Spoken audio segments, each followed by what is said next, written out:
आज ये press conference शहर में अवैध मकानों के नियमितीकरण पर सरकार ने एक डेडलाइन डेट दिया था और आज उसका अंतिम दिन है। उसमें उनके किए गए प्रस्ताव पर संशोधन मांगा गया है। क्योंकि पिछले 15 वर्षों से हम लोगों ने रांची नगर निगम में बहुत अंदर तक देखा है और बहुत चीज़ों को देखा है, तो यही पता चला है कि 2 बार जब नियमितीकरण का प्रस्ताव आया तो दोनों बार इतनी अशुद्धियां थी जिसके कारण रांची शहर को इसका फायदा नहीं मिला। तो हम लोगों ने कुछ प्रस्ताव बनाए हैं जो सरकार को मैंने कल भेजा है। सरकार के पास पत्र मिल गया है और आज इसीलिए इसे प्रेस के माध्यम से आम लोगों के लिए भी और सरकार को का ध्यान आकर्षण के लिए भी कर रहा है। भवन नियमितीकरण रांची शहर ही नहीं बल्कि पूरे झारखंड के लिए बहुत आवश्यक है। क्योंकि झारखंड जब बिहार से अलग हुआ तो किसी के मन में ये नहीं था कि रांची वैसा शहर बनेगा जो राजधानी का रूप ले लेगा और जहां इतनी बड़ी आबादी बसने लग जाएगी और आबादी के साथ साथ वाहनों की संख्या में भी उत्तरोत्तर वृद्धि होगी। तो प्लान्ड वे में हमारा शहर नहीं बसा हुआ है। लोग जहां पाए जहां देखे वहां घर बनाए और जब से झारखंड अलग हुआ तब से तो और ज़्यादा इसकी वृद्धि हुई और हम देखते हैं कि कई एक ऐसे मोहल्ले हैं जहां आधा एक कट्ठा की जमीन लेके लोग रांची में अपने बसेरा को बनाने का काम किया। लेकिन आज जो परिस्थितियां बनी हैं उसमें हम लगभग ऐसे 2-2.5 लाख घर है उनको तोड़ नहीं सकते। तो लगातार हमारे बोर्ड के माध्यम से भी, मेरे माध्यम से भी, हमारे जितने पार्षद हैं उनके माध्यम से भी, राज्य सरकार चाहे जिसकी भी रही हो, हम लोगों ने हमेशा प्रस्ताव भेजा कि जो भवन बने हैं उनको नियमित किया जाए।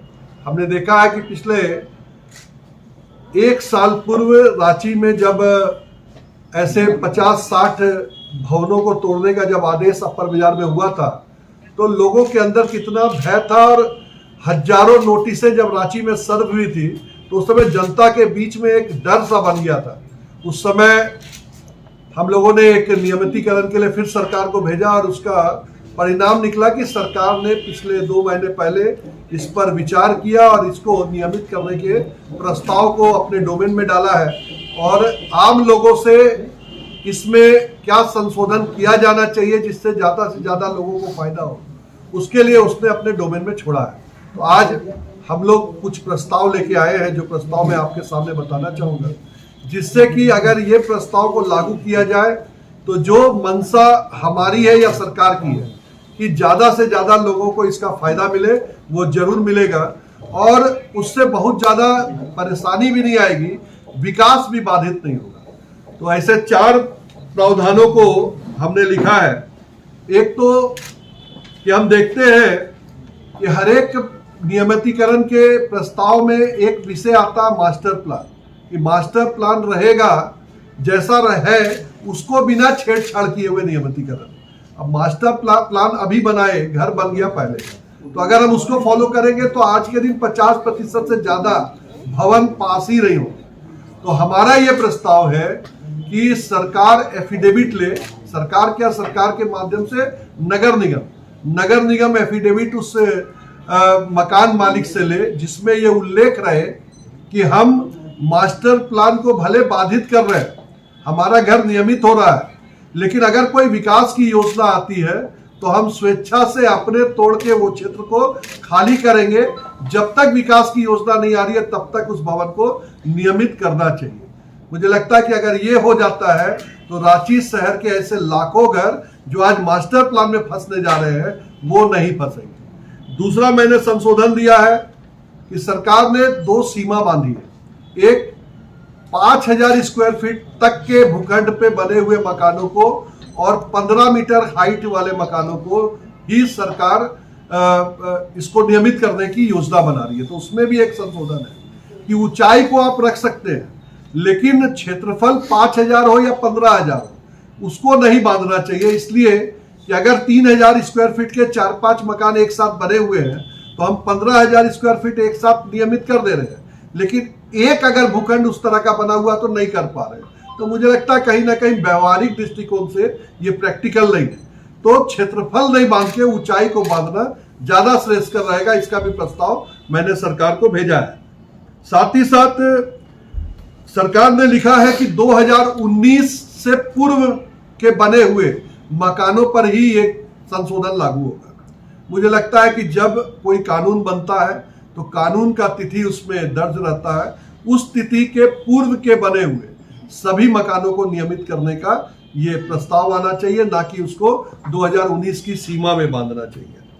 साथ ही साथ उसके साथ एक लाइन और जोड़ना चाहिए कि जो अधिकारी आज के दिन टाउन प्लानिंग में काम कर रहे हैं, हमारे टाउन प्लानर वार्ड में सुनिश्चित रहते हैं, उनके नीचे जूनियर इंजीनियर अलग अलग वार्डों में सुनिश्चित रहते हैं। तो आज अगर हम नियमित करें तो कल के बाद कोई अनियमित मकान फिर नहीं बने, उसको सुनिश्चित करने के लिए भी एक प्रावधान सरकारी अधिकारियों के लिए बनाना चाहिए कि अगर उसके बाद बनता है तो संबंधित अधिकारी पर भी कोई कार्रवाई होनी चाहिए। नहीं तो फिर जनता जब घर बनाती है, अगर कोई अधिकारी उसको मना नहीं करता है, बन जाता है, तो फिर ये नियमितकरण का एक प्रस्ताव लाना पड़ता है। तो मुझे लगता है कि उस पर भी एक अंकुश लगना चाहिए और इसके प्रस्ताव में उस प्रस्ताव को भी जोड़ना चाहिए। साथ ही हम रांची शहर को अगर अच्छी तरह से देखें तो हमारा शहर का 50% से अधिक का जो भूखंड है वो सीएनटी से प्रभावित है। आज सीएनटी से प्रभावित कई एक ऐसे मोहल्ले हैं जहां हजारों हजार घर बन गए। मैं नहीं समझता हूं कि 1 लाख घर से कम सीएनटी की जमीन में भी मकान बने हुए हैं। कोई भी नक्शा उसके वैधानिक तत्वों को ऐलान नहीं करता है। मैं नहीं समझता हूं कि अगर सीएनटी में कोई जमीन घर बन गया है तो उससे अगर हम उसे पास कर देंगे तो उसका वैधानिक उसको लाभ मिल जाएगा।